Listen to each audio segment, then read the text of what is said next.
Tinatayang mahigit 1 milyong pisong halaga ng mga fully grown marijuana plants ang winasak ng mga tauhan ng Benguet PNP sa matagumpay na operasyon sa bayan ng Tibungan, Benguet. Narito ang report mula kay Patrolwoman Melba Langbis. Patuloy na malawak ang kampanya kontra illegal na droga, tinatayang 1,136,000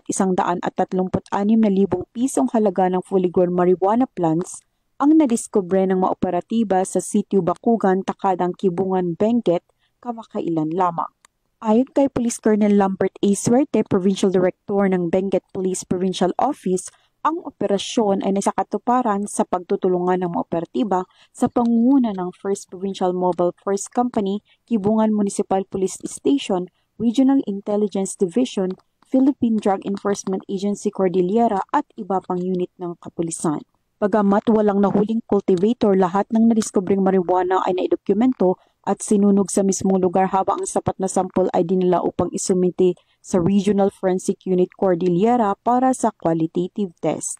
Ang pagpuksang ito ng kapulisan ay patuloy na pagsuporta sa kasalukuyang administrasyon na naglayong maging illegal drug-free ang ating bansa tungo sa mas progresibong bagong Pilipinas.